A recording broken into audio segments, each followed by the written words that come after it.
Hello, I'm Nadia and I'm coming to you live from the place I was born, which is Johannesburg, South Africa. And of course, it's always wonderful to come home, right? And it's always wonderful to interact with fellow South Africans.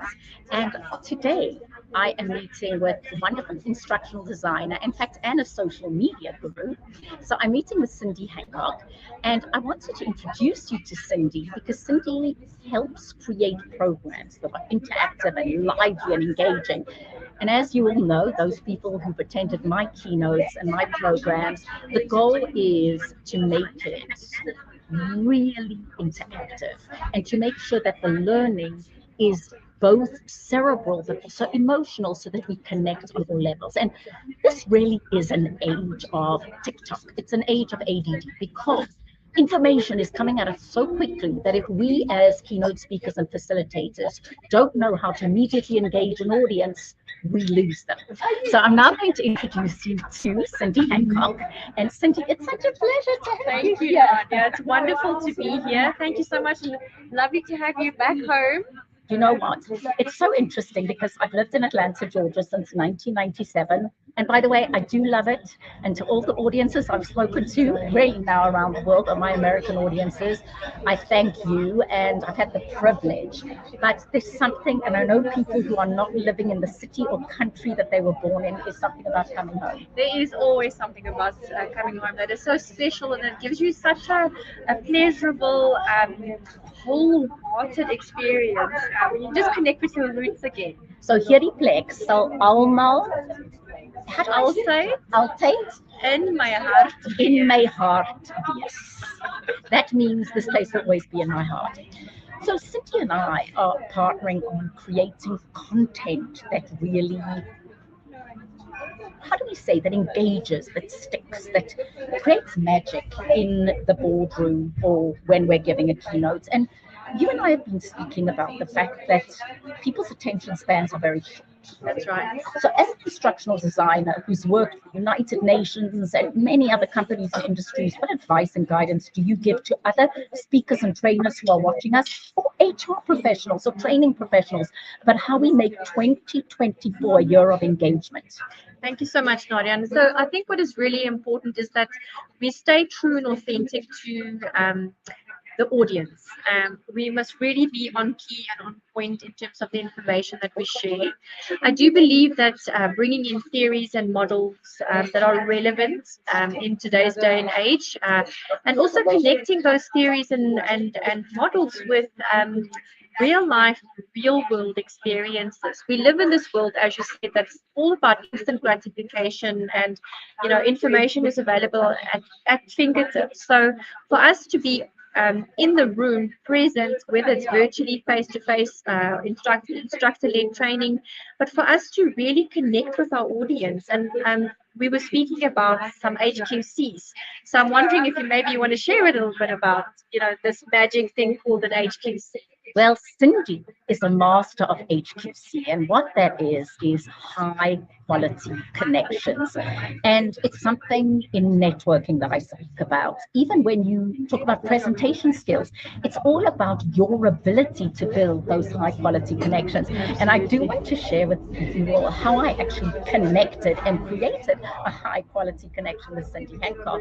Was I searched online because I was in Johannesburg visiting my 85-year-old mother, and I was here for a period of time.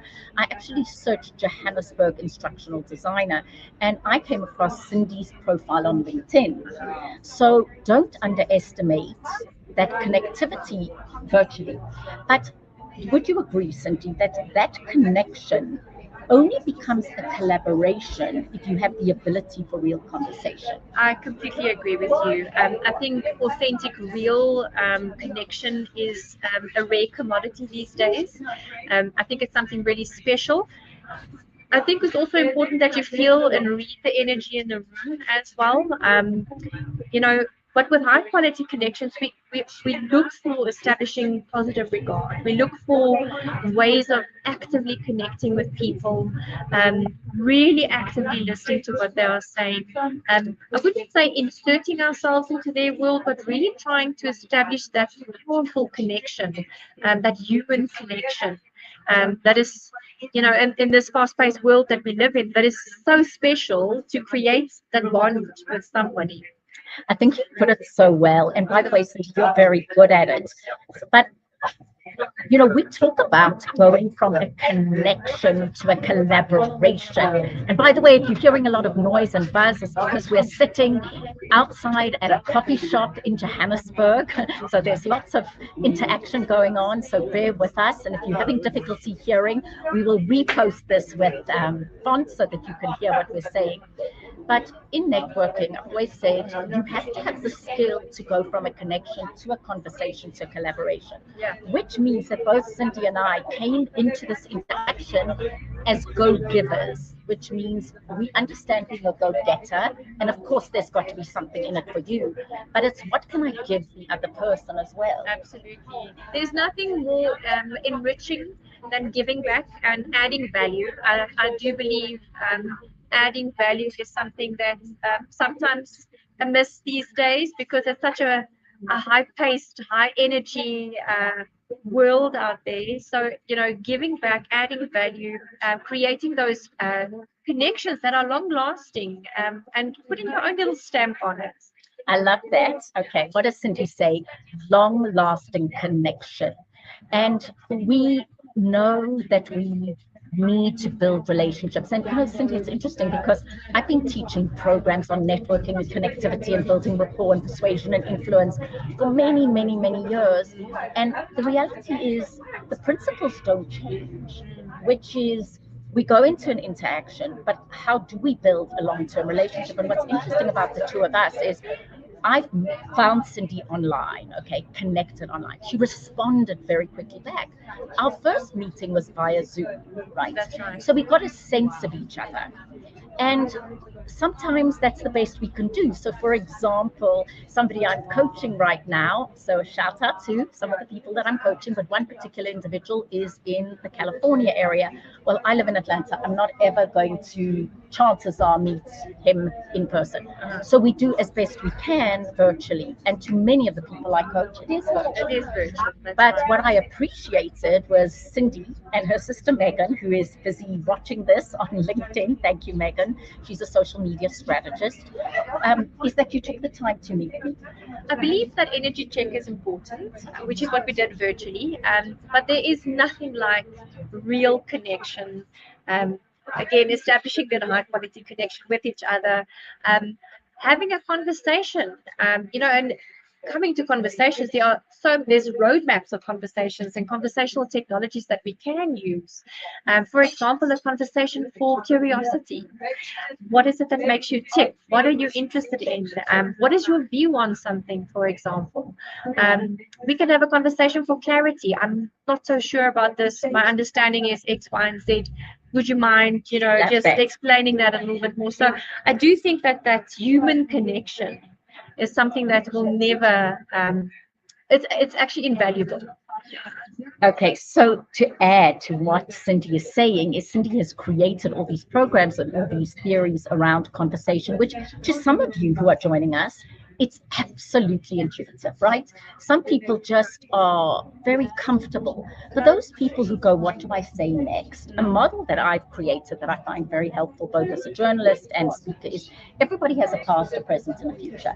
So if you think about our conversation with both you and Megan today, we've discussed our past, where we grew up, when I moved to the United States. You live in a lovely area with horses, right? That's right. And then also how your background, you've worked in pharma, you've worked with the United Nations, you've studied instructional design, so a little bit about your background. And then what's current, so past, present, and future. What are you doing right now? And right now I know you're working with a broad cross-section in industry. That's right.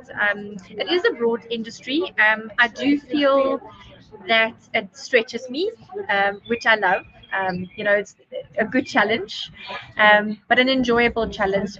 Being open, to learning new things, learning about different environments, different industries. The beautiful work that I've collaborated with UNITAR and the United Nations. I've had the great privilege of training from leadership to women's leadership, which I'm so passionate about. I'm really empowering women out there, and teaching people, yes, use your high quality connection to establish rapport, not just having a casual conversation, a casual chat. Make it count, make it meaningful.